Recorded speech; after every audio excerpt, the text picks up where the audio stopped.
Alyosha the Pot. Adapted by Leo Tolstoy. Alyosha was the younger brother. People called him the Pot because once his mother sent him to take a pot of milk to the deacon's wife, but he tripped and broke it. His mother hit him, and the other children made fun of him. Since then, everyone called him the Pot. Alyosha was small and thin, with big ears that stuck out like wings and a large nose. The children used to tease him, shouting, "Alyosha has a nose like a dog on a hill." Alyosha went to the village school, but he was not good at studying. Besides, he had very little time to learn. His older brother had gone to town to work for a merchant, so Alyosha had to help his father from a young age. When he was only 6 years old, he went with the girls to watch the cows and sheep in the fields. A little later he started taking care of the horses, both day and night. By the time he was 12, he was already plowing the fields and driving the cart. He knew how to do the work, but he was not very strong. Alyosha was always cheerful. When the children made fun of him, he either laughed or stayed quiet. When his father scolded him, he stood still and listened carefully. And as soon as his father finished, Alyosha smiled and went back to work. When Alyosha was 19, his brother was sent to be a soldier. So his father sent him to work for a merchant as a yard worker. He was given his brother's old boots, his father's old coat, and a cap, and he was taken to town. Alyosha was happy with his new clothes, but the merchant was not pleased when he saw him. "I thought you would bring me a grown man to replace Simeon," the merchant said, looking at Alyosha. "And you bring me this? What use is he?" "He can do everything, take care of the horses and drive. He is a hard worker. He looks thin, but he is strong enough, and he is very willing to work." "He looks like it. All right, let's see what he can do." So Alyosha stayed with the merchant. The family was not large. It included the merchant's wife, her elderly mother, a married son who worked in his father's business but was not well educated, another son who had finished school and entered the university, but had been expelled and now lived at home, and a daughter who was still in school. At first the family did not like Alyosha. He was rough, poorly dressed, and had no manners, but soon they got used to him. Alyosha worked even harder than his brother had. He was always willing to do whatever was needed. They sent him on all kinds of errands, and he did everything quickly and happily, moving from one task to another without stopping. Just like at home, all the work was put on his shoulders. The more he did, the more they asked him to do. His mistress, her old mother, the son, the daughter, the clerk, and the cook, all of them gave him orders and sent him running from one place to another. "Alyosha, do this. Alyosha, do that. Have you forgotten, Alyosha? Don't forget, Alyosha." From morning to night they called his name, and Alyosha ran back and forth, took care of everything, never forgot anything, and always stayed cheerful. His brother's old boots soon wore out, and his master scolded him for walking around with holes in his shoes and his toes sticking out. His master ordered a new pair to be bought for him at the market. Alyosha was happy with his new boots, but at the end of the day, his feet hurt from all the running around. He was also worried that his father would be upset when he came to collect his wages and saw that the master had taken money from them to pay for the boots. In winter, Alyosha got up before sunrise. He chopped wood, swept the yard, fed the cows and horses, lit the stoves, cleaned the boots, prepared the samovars, and polished them afterward. Sometimes the clerk asked him to bring up goods, or the cook made him knead the bread and clean the pots. Then he was sent into town on errands, sometimes to bring the daughter home from school, sometimes to buy olive oil for the old mother. "Why have you taken so long?" one person would ask, then another. Why should they go themselves when Alyosha could go? "Alyosha! Alyosha!"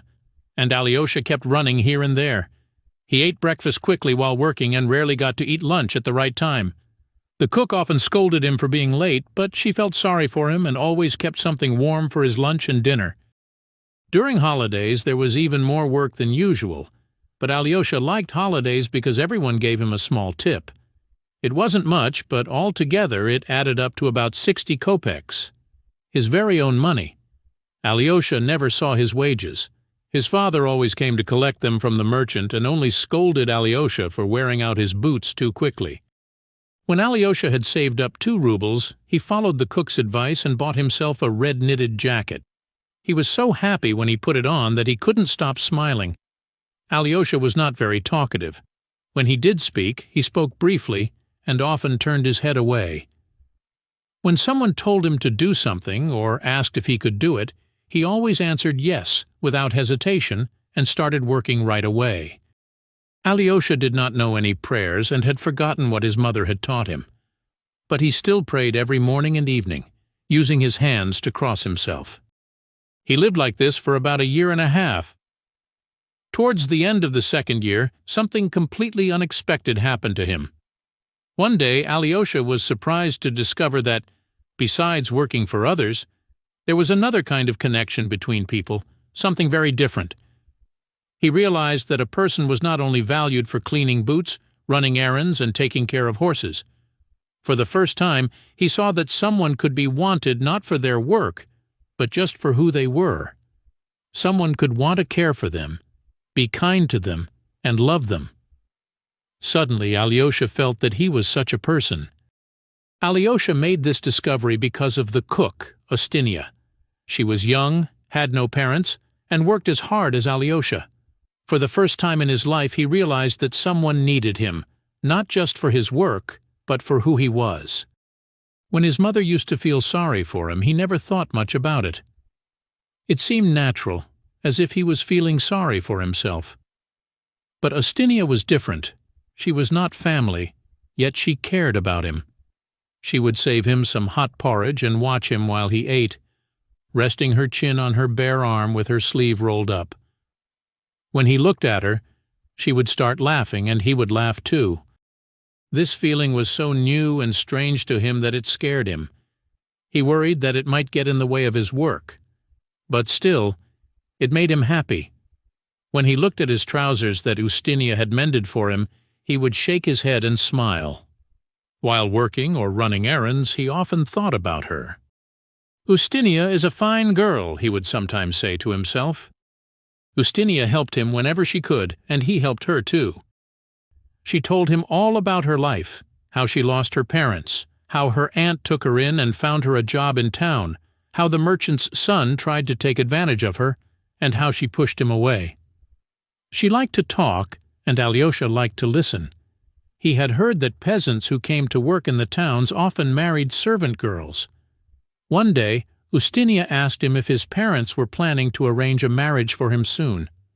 He said he didn't know, but he was sure of one thing. He did not want to marry any of the village girls. "Have you fallen for someone, then?" "I would marry you if you wanted to." "Oh, stop it, Alyosha the pot. So you've learned how to talk, have you?" she said, laughing and playfully hitting him on the back with a towel she was holding. "And why shouldn't I?" At Shrovetide, Alyosha's father came to town to collect his wages. The merchant's wife had heard that Alyosha wanted to marry Ustinya, and she did not like the idea. "What use will she be if she has a baby?" she thought, and told her husband about it. The merchant gave Alyosha's father his wages. "How is my boy doing?" he asked. "I told you he was hard-working." "That's true," the merchant said. "But now he has gotten some silly idea into his head. He wants to marry our cook. I don't approve of servants getting married. We don't allow it in our house." "Well, who would have thought that fool would come up with something like this?" Alyosha's father said in surprise. "But don't you worry. I'll take care of it." He went into the kitchen and sat down at the table, waiting for his son. Alyosha was out running an errand, and when he returned he was out of breath. "I thought you had some sense," his father began. "But what is this nonsense I hear?" "Me? Nothing." "Nothing? They tell me you want to get married. You will marry when the time is right. I will find you a good wife, not some town girl." His father kept talking and talking while Alyosha just stood there and sighed. When his father finally finished, Alyosha simply smiled. "All right, I'll forget about it. Now that's what I call good sense." When Alyosha was alone with Ustinya, he told her what his father had said. She had been listening at the door. "It won't work. It can't happen. Did you hear? He was angry. He won't allow it, no matter what," Ustinia cried into her apron. Alyosha shook his head. "What can we do? We have to do as we are told." That evening, while Alyosha was closing the shutters, his mistress asked, "So are you going to stop this silly idea just like your father told you?" "Of course we are," Alyosha replied with a smile, and then suddenly he burst into tears. From that day, Alyosha continued his work as usual and never talked to Ustinia about getting married again. One day during Lent, the clerk told him to clear the snow off the roof. Alyosha climbed up and swept away all the snow. As he was still clearing some frozen pieces from the gutter, his foot slipped and he fell.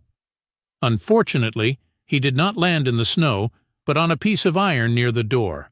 Ustinia and the merchant's daughter came running toward him. "Are you hurt, Alyosha?" "Ah, no, it's nothing," he replied. But when Alyosha tried to lift himself up, he couldn't. Instead, he just smiled. They carried him inside the lodge. The doctor arrived, examined him, and asked where he felt pain. "I feel it everywhere," he said, "but it doesn't matter. I'm only worried that the master will be angry. My father should be told." Alyosha lay in bed for 2 days. On the 3rd day they sent for the priest. "Are you really going to die?" Ustinia asked. "Of course I am. You can't live forever. You have to go when your time comes." Alyosha spoke quickly, as he always did. "Thank you, Ustinia. You have been very kind to me. It's a good thing they didn't let us get married. What would have happened to us now?